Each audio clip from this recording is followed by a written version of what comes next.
يحزنون صدق اللہ مولانا العظیم۔ ناظرین محترم، آپ دیکھ رہے ہیں میم ٹی وی، اور میم ٹی وی میں آج آپ سماعت کریں گے تذکرہ بابا فرید رحمت اللہ تعالی علیہ۔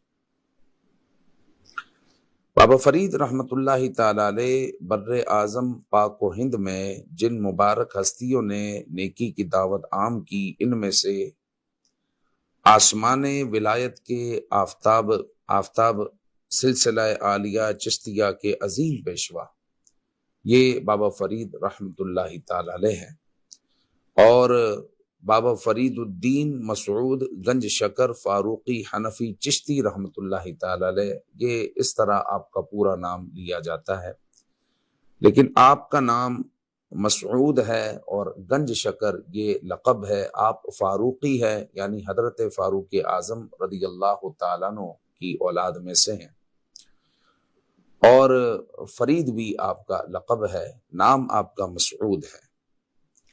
آپ رحمت اللہ تعالی علیہ 569 ہجری یعنی 569 ہجری میں آپ پیدا ہوئے، اور مدینۃ الاولیاء میں یعنی ملتان میں آپ کی ولادت ہوئی۔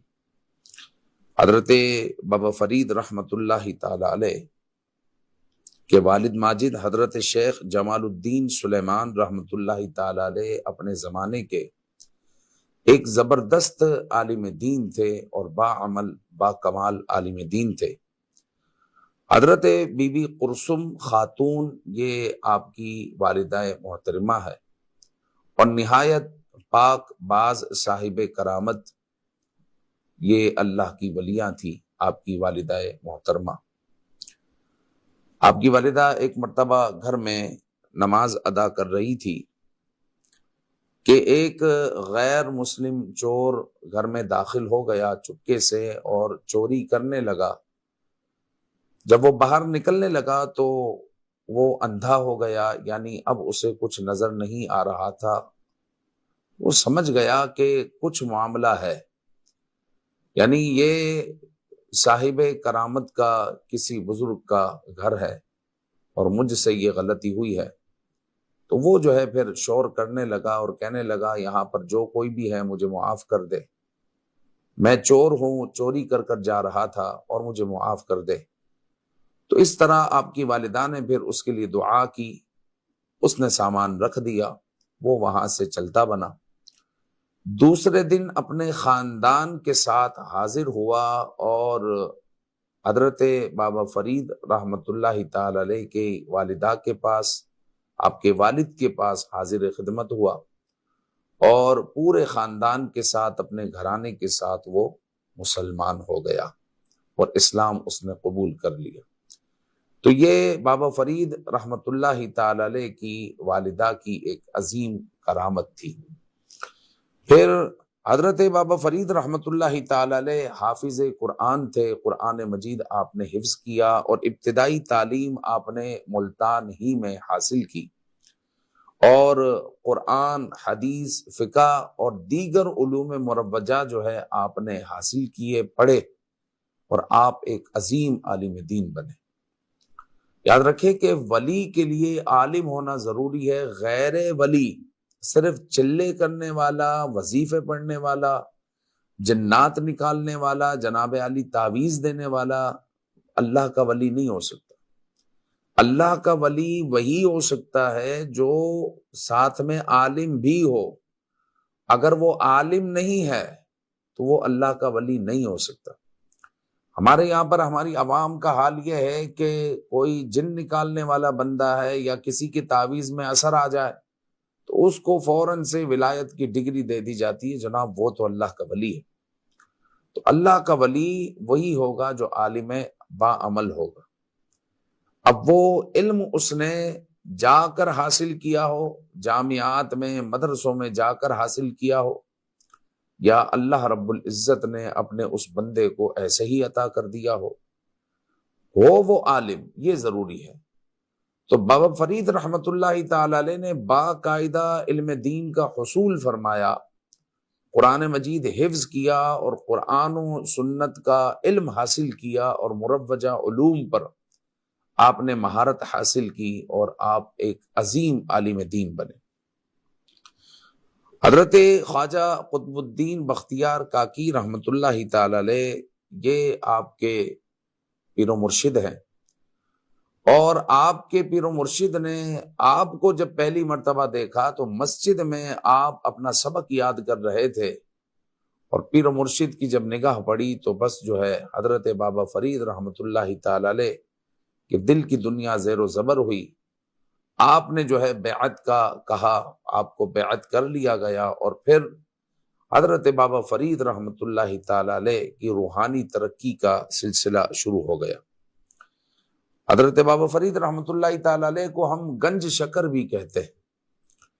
اس کی وجہ تسمیہ یعنی کہنے کی وجہ جو ہے، بعضوں نے یہ بیان کی کہ آپ رحمت اللہ تعالی علیہ ایک مرتبہ فاقے سے تھے، کھانے کو کچھ نہیں تھا، تو نفس سے گویا کہ الجوع جوع کی آواز آ رہی تھی، بھوک بھوک کی آواز آ رہی تھی، تو آپ رحمت اللہ تعالی علیہ نے نفس کو بہلانے کے لیے آپ نے ایک کنکر اٹھایا، اپنے منہ میں ڈالا، تو اللہ کی قدرت سے وہ شکر ہو گیا۔ دوسرا کنکر اٹھایا، منہ میں ڈالا، تو شکر ہو گیا۔ تو اس طرح جو ہے وہ کنکر شکر ہوتے گئے، اور آپ اسے کھاتے رہے، اور آپ کو یہ پسند بھی تھی، شکر آپ کو پسند تھی۔ تو یہ آپ رحمت اللہ تعالی علیہ کی عظیم کرامت تھی، اور آپ کو گنج شکر کہنے کی وجہ یہی ہے۔ اچھا، ایک وجہ اس کی یہ بھی بیان کی گئی کہ سامان کچھ لوگ تاجرین سامان لاد کر جو ہے کہیں لے جا رہے تھے، تو بابا فرید رحمت اللہ تعالی علیہ نے پوچھا اس میں کیا ہے؟ تو آپ کو بتایا گیا کہ اس میں نمک ہے، تو آپ نے کہا پھر نمک ہی ہوگا۔ تو حضرت بابا فرید رحمت اللہ تعالی علیہ نے جب یہ کہا کہ نمک ہی ہوگا، اب انہوں نے جب اس مال کو کھولا تو وہ اصل میں شکر تھی، وہ سب کا سب نمک ہو چکا تھا۔ وہ الٹے پاؤں حضرت بابا فرید رحمت اللہ تعالی علیہ کی بارگاہ میں فوراً حاضر ہوئے اور عرض گزار ہوئے کہ حضور ہم نے جھوٹ بولا تھا، اس میں تو شکر تھی، نمک نہیں تھا۔ تو بابا فرید رحمت اللہ تعالی علیہ نے فرمایا کہ پھر شکر ہی ہوگی۔ انہوں نے جا کر دیکھا تو اب وہ شکر ہو چکی تھی، یعنی پہلے وہ نمک بن گیا، پھر وہ شکر ہو چکی تھی۔ تو اس وجہ سے بھی حضرت بابا فرید رحمت اللہ تعالی علیہ کو گنج شکر کہا جاتا ہے۔ آپ کی والدہ محترمہ نے آپ کو بچپن ہی سے نماز کی تربیت دی، اور ہمارے لیے جو ہے اس میں بڑا سبق ہے کہ ہم اپنی اولاد کو کس طرح نمازی بنائیں۔ حضرت بابا فرید رحمت اللہ تعالی علیہ کو والدہ محترمہ نے کہا کہ بیٹا نماز پڑھا کرو، اللہ تعالیٰ شکر عطا فرمائے گا۔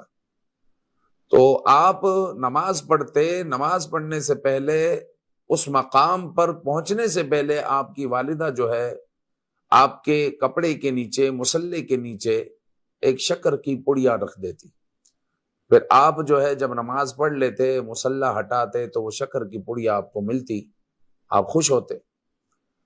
اب ایک مرتبہ مصروفیات کی وجہ سے والدہ محترمہ نے شکر کی پڑیا نہیں ڈالی، آپ نماز ادا کرنے لگ گئے، تو آپ کو آپ کی والدہ نے کہا کہ بیٹا آپ کو شکر ملی؟ تو آپ نے کہا جی ہاں، میرا رب مجھے روزانہ شکر عطا فرماتا ہے۔ تو آپ کی والدہ آپ دیدہ ہو گئی اور اللہ کا شکر ادا کیا۔ پیارے بھائیوں، پیاری بہنوں، ہمیں شریعت مطہرہ کی طرف سے 1000 دن سے زیادہ ایام ملتے ہیں کہ ہم اپنے بچے کو نمازی بنائیں۔ وہ کس طرح کہ حضور علیہ الصلوۃ والسلام نے فرمایا کہ اپنے بچے کو 7 سال کی عمر میں نماز کی تلقین کرو، اور 10 سال تک کا عرصہ آپ کو دیا گیا، یعنی 10 سال کی عمر تک جب وہ پہنچے تب تک تلقین کرنی ہے، تو یہ 3 سال ہوئے، اور 3 سال میں 1000 دن سے زیادہ دن ہے۔ پھر اس کے بعد بھی جو ہے اگر بچہ جو ہے نماز نہ پڑھے تو پھر سختی کرے۔ اب جو ابتدان یعنی 7 سال سے 10 سال کی عمر تک جو ہمیں تلقین کرنے کو کہا گیا، تو اب وہ ماں باپ پر ہے، وہ ان کے پیسوں میں اضافہ کریں، ان کی جیب خرچی میں اضافہ کریں، ان کو کوئی لالچ دیں، ان کو ڈرائیں، ان کو جو ہے کسی بھی طرح راضی کریں کہ وہ نماز پڑھے، وہ نماز پڑھے، اگرچہ وہ دکھانے کے لیے پڑھیں، کیونکہ پہلے وہ دکھانے کے لیے پڑھیں گے، پھر عادت ہوگی، پھر اخلاص آئے گا، ایک دم سے اخلاص نہیں آ جائے گا، پہلے وہ بچہ دکھانے کے لیے پڑھے گا۔ آپ یہ چاہیں کہ 7 سال کا بچہ اخلاص کے ساتھ نماز پڑھ رہا ہو تو یہ نہیں ہو سکتا، پہلے وہ دکھائے گا، پھر اس کی عادت ہو جائے گی، پھر اس کے اندر اخلاص آئے گا اور وہ اللہ کے لیے نماز پڑھے گا۔ اب یہ 3 سال کے عرصے میں 1000 دن کا عرصہ اللہ رب العزت نے، اللہ کے محبوب نے ہمیں عطا فرمایا، تو اس 1000 دن میں بھی ہم ناکام رہتے ہیں اور اپنے بچوں کو نمازی نہیں بنا سکتے۔ ہاں، ٹیوشن کا اور اسکول کا پابند ضرور بنا دیتے ہیں کہ ٹیوشن گئے تھے کہ نہیں، نماز اپنا اسکول گئے تھے کہ نہیں، اس طرح بچوں پر تعلیمی معاملات میں تو سختی کر دیتے ہیں، لیکن نماز کے معاملات میں سختی نہیں کرتے۔ تو ہمیں چاہیے کہ نماز کے معاملات میں سختی بھی کریں اور ساتھ میں اس کو نمازی بنانے کے لیے ہم اس کی نفسیات کے مطابق اس کو چلائیں، وہ جس چیز کو پسند کرتا ہے وہ چیز اس کو دیں، اس کو کہیں کہ اگر تم نے نماز پڑھی مثال کے طور پر تو تمہارے جو جیب خرچ ہوگی وہ 50 روپے ہوگی، اور نماز نہیں پڑھی تو پھر 5 روپے ہوگی یا 10 روپے ہوگی۔ تو اب وہ لالچ میں اگرچہ نماز پڑھے، لیکن پڑھے، ریگولر پڑھے، پھر اس کی عادت ہو جائے گی، پھر ایک وقت آئے گا وہ اخلاص کے ساتھ نماز پڑھے گا، اللہ کے لیے نماز پڑھے گا۔ تو ہمیں بھی چاہیے کہ ہم اپنے بچوں کی تربیت کے سلسلے میں کچھ ایسا حربہ، ایسا طریقہ کار اپنائے۔ تو بابا فرید رحمت اللہ تعالی علیہ کی والدہ نے اپنے بچے کو نمازی بنانے کے لیے کیسی حکمت عملی اپنائی، اور پھر وہی بچہ آگے جا کر زمانے کا ولی بن گیا، اور اسی بچے کے ہاتھوں جو ہے ہزاروں لاکھوں لوگ تائب ہوئے اور راہ راست پر آ گئے۔ پھر آپ کی دینی خدمات میں یہی بات ہے کہ آپ کی دعوت پر ہزاروں غیر مسلمان ہوئے، ان کو اسلام نصیب ہوا، اور سینکڑوں ولایت کے درجے پر فائز ہوئے، آپ کے فیضان سے سینکڑوں ولایت کے درجے پر فائز ہوئے۔ پھر آپ رحمت اللہ تعالی علیہ کے پاس ایک شخص آیا، کہنے لگا میری کئی بیٹیاں ہیں اور ان کی شادیاں کرنی ہے، مال میرے پاس ہے نہیں۔ تو آپ رحمت اللہ تعالی علیہ نے ایک مٹی کا ڈھیلا لیا، سورہ اخلاص پڑھی، اس پر دم کیا۔ اب ہوا یہ کہ وہ مٹی کا ڈھیلا جو ہے وہ سونے کا بن گیا، وہ گولڈ ہو گیا، وہ سونے کا ہو گیا۔ تو اس شخص نے دل ہی دل میں سوچا کہ سونا بنانے کی ترکیب آ گئی میرے پاس۔ اب وہ سونا لے گیا، اب اس نے جو ہے کچھ ڈھیلے لیے اور سورہ اخلاص پڑھ کر اس پر دم کرتا رہا، لیکن وہ سونا نہیں بنا۔ اب جو ہے وہ کافی کوششوں کے بعد ایک سمجھدار آدمی کو جب اس نے یہ بات شیئر کی، تو اس سمجھدار آدمی نے کہا کہ بات یہ ہے، سورہ اخلاص تو وہی ہے، اللہ کا کلام ہے، لیکن فرید کی زبان تو تیرے پاس نہیں ہے نا۔ فرید کی زبان جب تیرے پاس ہوگی، فرید جیسی زبان ہوگی، تو تیرے ڈھیلے سونے بھی بنیں گے، تیرا ڈھیلا جو ہے، تیری مٹی، تیرا ڈھیلا جو ہے سونا بن جائے گی۔ سورہ اخلاص وہی ہے، لیکن فرید کی زبان تیرے پاس نہیں ہے۔ تو بابا فرید رحمت اللہ تعالی علیہ کی زبان میں اللہ تعالیٰ نے ایسی تاثیر عطا فرمائی۔ پھر حضرت بابا فرید رحمت اللہ تعالی علیہ جب پاک پتن تشریف لائے تو آپ جنگل میں بیٹھے ہوئے ہیں، ایک بوڑھی عورت دودھ کا برتن لے کر جا رہی ہے۔ آپ نے اس سے پوچھ لیا کہ آپ کہاں جا رہی ہیں، کہاں سے آ رہی ہے؟ وہ کہنے لگی گھر سے آ رہی ہوں، اور جو جوگی جادوگر ہے اس کو یہ دودھ دینے جا رہی ہوں۔ اور پھر جو ہے اپنی آپ بیتی وہ سنانے لگ گئی اور کہنے لگی کہ اگر ہم لوگ یہ دودھ پیش اس کو نہ کریں تو ہمارا سارا دودھ خون ہو جائے گا، اور وہ جو ہے ہم سے اس طرح مال بٹورتا رہتا ہے، حضرت بابا فرید رحمۃ اللہ تعالی علیہ کو رحم آیا، آپ نے کہا کہ ادھر بیٹھ جا، وہ بیٹھ گئی۔ اب جوگی کا جو چیلا تھا وہ آیا اور بوڑھی عورت کو دیکھا تو اس نے کہا تو وقت پہ کیوں نہیں پہنچی، جلدی کھڑی ہو، جلدی کر جوگی کے پاس پہنچ۔ تو بابا فرید نے اس کو کہا کہ خاموشی سے بیٹھ جا، تو وہ بیٹھ گیا اور اس کی زبان بند۔ دوسرا چیلا آیا، اس کو بھی آپ نے بٹھا دیا، تیسرا چیلا آیا، اس کو بھی بٹھا دیا، اس طرح کئی چیلوں کو بٹھا دیا، یہاں تک کہ وہ جوگی خود آ گیا اور اپنے چیلوں کو اٹھنے کا کہا، وہ نہیں اٹھے، جادو کرنے لگا، جادو اس کا جو ہے کارآمد نہیں ہوا، اثر نہیں کیا جادو نے۔ پھر بابا فرید سے خود کہنے لگا کہ میرے چیلوں کو آپ چھوڑ دیں۔ تو بابا فرید رحمت اللہ تعالی علیہ نے کہا ایک شرط پر تم اور تمہارے چیلے اس جگہ کو چھوڑ دو۔ تو آپ نے پھر پاک پتن والوں کو اس کے شر سے جو ہے اس طرح محفوظ کیا، اور یہ جو شرارتی آدمی تھا یہ جو ہے پاک پتن سے پھر دور ہو گیا، اور یہ جو سادہ لوگ جو مسلمان لوگ تھے وہ جو ہے اس کی شرارت سے اور ظلم سے اس طرح محفوظ ہوئے۔ اب رحمت اللہ تعالی علیہ پر ایک مرتبہ جادو ہو گیا اور بہت سخت آپ کی طبیعت خراب ہو گئی، نہ بھوک لگتی تھی نہ پیاس لگتی تھی، ایسی طبیعت خراب۔ اب بھوک لگے تو بندہ کھائے، پیاس لگے تو بندہ پیے، اب یہ بھی نہیں ہو رہا اور سخت طبیعت خراب۔ اب جو ہے جب معاملات دیکھے گئے تو پتا چلا کہ سخت جادو ہے۔ پھر ایک پتلے پر جادو کیے، پتلا جو ہے آپ کے نام کا بنایا گیا تھا، اس کو تلاش کیا گیا، پتلا بھی مل گیا، جادوگر کو بھی پکڑ لیا گیا۔ اس پتلے میں سے جو سوئیاں تھی وہ نکالی گئی، تو پھر حضرت بابا فرید رحمت اللہ تعالی علیہ صحیح سالم ہو گئے، اور حاکم نے آپ کے پاس اس جادوگر کو بھیج دیا کہ حضور جو سزا آپ تجویز کریں اس کے لیے وہ سزا ہے۔ تو بابا فرید رحمت اللہ تعالی علیہ نے فرمایا کہ اللہ نے مجھے شفا عطا فرما دی، اب میں اس کا کیا کروں، میں نے اللہ کی رضا کے لیے اس کو معاف کر دیا۔ جب جادوگر نے آپ کے اس اخلاق کو دیکھا تو آپ کے قدموں پر گر گیا اور جو ہے وہ تائب ہوا اور آپ کے مریدوں میں شامل ہو گئے۔ اب کوئی کہے کہ بابا فرید رحمت اللہ تعالی علیہ پر جادو کا اثر کیسے ہوا، تو ایک بات تو یہ ہے کہ جب اللہ کا حکم ہو تو پھر سب کچھ ہو سکتا ہے۔ دوسری بات یہ ہے کہ اصل میں اس جادوگر کو حضرت بابا فرید کے قدموں پر رب ذوالجلال نے لانا تھا، اور اس کے نصیب میں توبہ تھی، اور وہ توبہ جو ہے تقدیر میں ایسے ہی لکھی ہوئی تھی اور ایسے ہی ہوا، اور بالآخر وہ حضرت بابا فرید رحمت اللہ تعالی علیہ کے قدموں میں گرا اور وہ تائب ہوا اور جادو سے بھی توبہ کی اور آپ کے مریدوں میں وہ شامل ہو گیا۔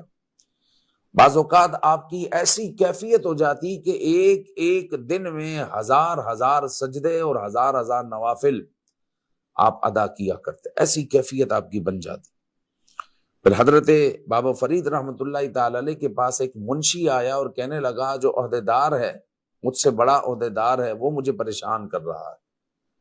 تو بابا فرید نے اس کے لیے ایک رقعہ لکھ دیا، وہ رقعہ لے کر اس کے پاس پہنچا تو اس نے جو اس کی عادت تھی وہ باز نہیں آیا، وہ اور پریشان کرنے لگ گیا۔ کچھ دن کے بعد منشی دوبارہ آیا، کہا کہ وہ اور پریشان کر رہا ہے۔ تو بابا فرید نے کہا کہ وہ تجھ پر رحم نہیں کر رہا، کیا تو اپنے نیچے والوں پر رحم کرتا ہے؟ وہ فوراً کھڑا ہو گیا اور کہا حضور آپ نے بالکل جو ہے صحیح طرف توجہ دلائی ہے، وہ مجھ پر رحم نہیں کر رہا، میں بھی اپنے نیچے والوں پر رحم نہیں کرتا۔ تو حضرت بابا فرید رحمت اللہ تعالی علیہ نے گویا کہ اس کو یہ سمجھایا کر بھلا تو ہو بھلا، تو بھلائی کر تیرے ساتھ بھلائی کی جائے گی۔ اس نے اسی وقت توبہ کی اور کہا میں اپنے جو میرے ماتحت ہیں میں جو ہے ان کے ساتھ بھلائی کروں گا۔ اب وہ بھلائی کرنے لگا تو کچھ دن کے بعد وہ عہدیدار خود حضرت بابا فرید کے پاس آیا اور کہا کہ حضور آپ کا رقعہ ملا تھا، مجھ سے نافرمانی ہوئی، معذرت چاہتا ہوں، اب جو ہے اس کو ہم پریشان نہیں کریں گے۔ تو بات پیارے بھائیوں یہی ہے کہ کر بھلا تو ہو بھلا، آپ بھلائی کریں انشاءاللہ آپ کے ساتھ بھی بھلائی ہوگی۔ حضور علیہ السلام نے فرمایا زمین والوں پر رحم کرو، آسمان والا تم پر رحم کرے گا، اللہ رب العزت تم پر رحم کرے گا۔ تو ہمیں چاہیے کہ ہم مخلوق پر رحم کریں۔ پھر حضرت بابا فرید رحمت اللہ تعالی علیہ کی اخلاقی تعلیمات کی طرف ہم توجہ کریں تو آپ کہتے ہیں کہ اہل حقوق کے حقوق کی ادائیگی میں کوتاہی نہ کریں، جس کا جو حق ہے وہ ادا کر دیں، جس کا جو حق ہے وہ ادا کر دیں۔ آج اگر ہم اپنا محاسبہ کریں تو کتنوں کے حقوق ہم نے دبائے ہوئے ہوتے ہیں، کتنے کے حقوق ہم نے کھائے ہوئے ہوتے ہیں۔ کسی کی تنخواہ جو ہے ہم نے دبا لی ہے، کسی کی میراث دبا کر بیٹھے ہوئے ہیں، کسی کا مال جو ہے جس طرح بھی آ جائے جناب عالی استعمال کرنا شروع کر دیتے ہیں اور سوچتے نہیں ہیں کہ یہ مال کس کا ہے، کہاں سے آیا۔ بس وہی بات ہے، حضور علیہ السلام نے فرمایا کہ ایک زمانہ آئے گا کہ لوگ اس کی پرواہ نہیں کریں گے کہ یہ حلال کا ہے یا حرام کا، بس اسی طرف توجہ ہوگی، بس مال ہے آنے دو، مال کہاں سے آ رہا ہے کیسے آ رہا ہے اس طرف توجہ نہیں۔ تو حضرت بابا فرید رحمت اللہ تعالی علیہ فرماتے ہیں اہل حقوق کے حقوق کو ادا کر دو، جس کا جو حق ہے وہ ادا کر دو۔ آپ فرماتے ہیں دل کا زنگ دور ہونا چاہیے، دل جو ہے زنگ آلود نہیں ہونا چاہیے۔ پھر رسول اکرم صلی اللہ علیہ وآلہ وسلم کی حدیث مبارکہ ارشاد فرماتے ہیں اور کہتے ہیں کہ حضور علیہ السلام نے فرمایا کہ لوہے کی طرح دل کو بھی زنگ لگ جاتا ہے، قرآن کی تلاوت اور موت کی یاد سے دل کی صفائی ہوتی ہے۔ تو موت کو یاد کرو، قرآن کی تلاوت کرو تو تمہارے دل کے زنگ ختم ہوں گے۔ پھر آپ فرماتے ہیں کہ ہر قسم کے درویش کو اپنے پاس آنے دینا چاہیے، کسی کو جھڑکنا نہیں چاہیے، ہر شخص سے خلوص اور ہمدردی کا برتاؤ کرنا چاہیے۔ آنے والا تمہارے پاس غریب ہے، امیر ہے، کوئی جو ہے سمجھدار ہوگا، کوئی بزنس مین ہوگا، کوئی عام سا آدمی ہوگا، کسی سے تمہیں فائدہ ہوگا کسی سے نہیں ہوگا، الٹا دینا پڑے گا، ایسا بھی ہو سکتا ہے۔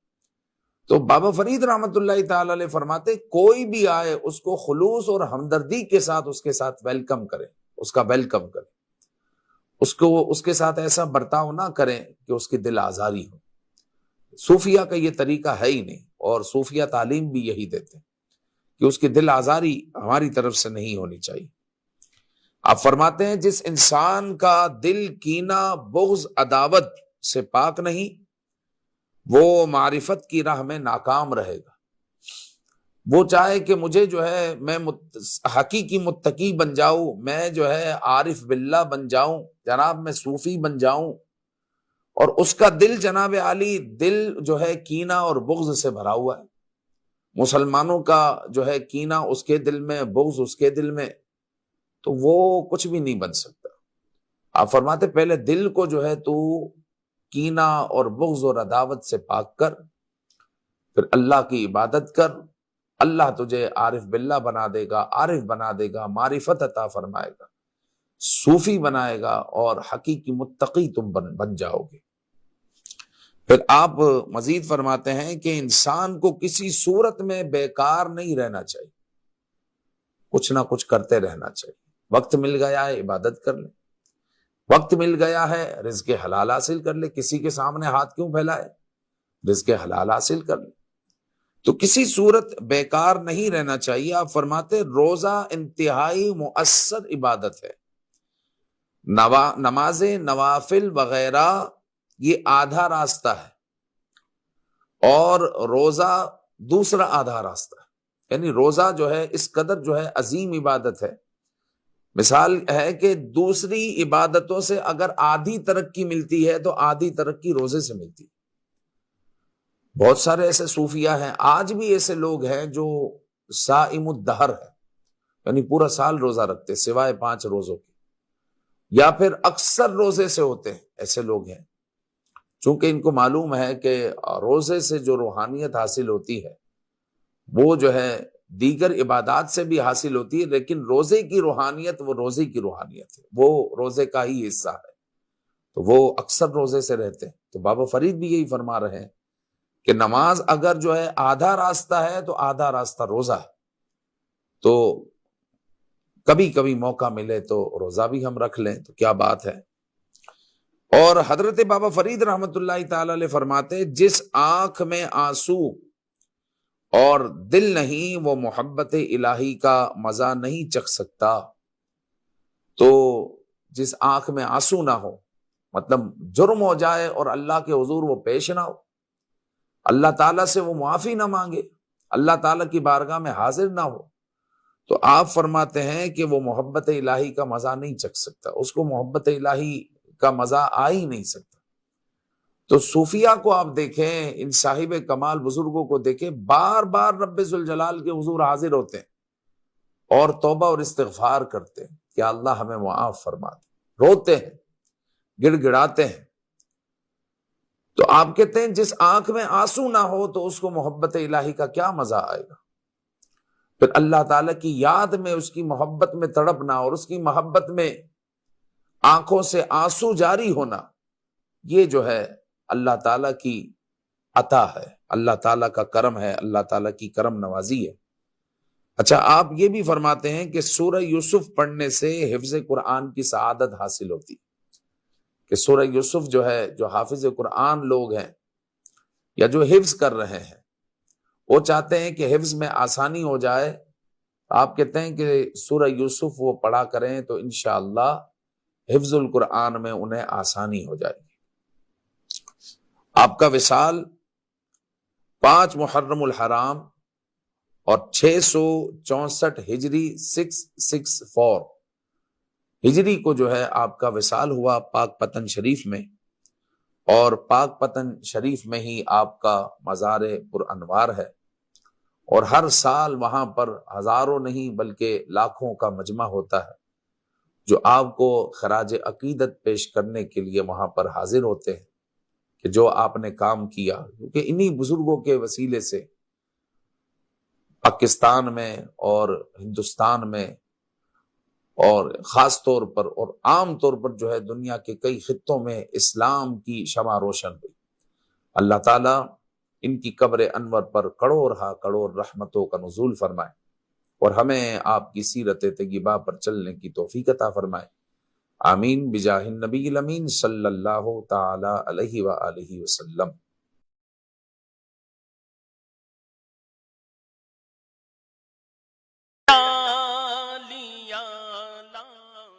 دیکھتے رہیے ہمارے ساتھ میم ٹی وی۔